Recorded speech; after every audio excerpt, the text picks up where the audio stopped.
So today we're going to be having a look at differentiating a power function with a negative power. We've already seen how to do this using first principles of regular positive power functions or polynomials. Now we're going to be having a look at what happens if the power is negative. Let's see how it works. In order to work out a derivative using first principles or differentiating from first principles, we need to evaluate this limit. Let's substitute into the numerator of the limit by substituting in f of x plus h and f of x. There is our f of x plus h and our f of x. Now we need to put all of this over h. Alrighty, so the first thing we're going to need to do is we want to combine the two fractions on the top of this bigger fraction.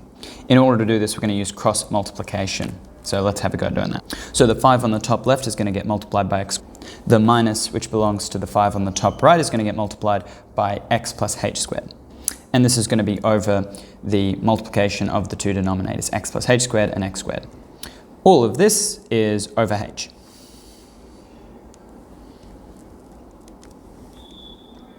So the next thing we want to evaluate is the over h, and we can do that by just combining with the numerator of the upper fraction.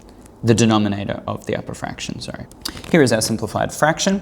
We need to simplify it further. Why? Because we want to take the limit as h goes to 0, and that's not going to work if we've got a h on the bottom, because that is undefined when h is on the bottom. So we need to expand the top brackets so that we can cancel it with the bottom h. Starting with x plus h squared, let's expand that.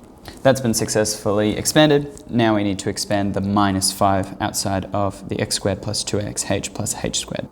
Alrighty, so after expanding that, we can see we've got a 5x squared minus a 5x squared. These are like terms, we can cancel those. Now that we've simplified the numerator, we can now factorize it so we can cancel it with the h. So let's take out that common factor of h. Now obviously we could factor out the negative 5, but that's actually not helpful here because we only want to cancel the h from the numerator denominator. Let's do that now. But we can only do that if h is not equal to 0. Alrighty, now we're nearly ready to take the limit. Alrighty, now that this function seems well behaved when h is getting close to 0, we can actually evaluate it. So let's do that now.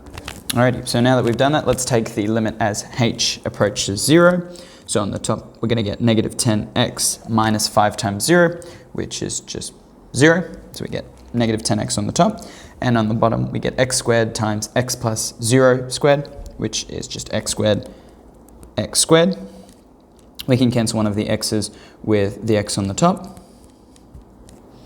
And then we're left with negative 10 over x to the 3. So what did we find out? That when f of x is equal to 5 on x squared, then f dash of x is equal to negative 10 over x to the 3. Alrighty, so that's an example of how to differentiate a power function with a negative using first principles. Alrighty, see you later.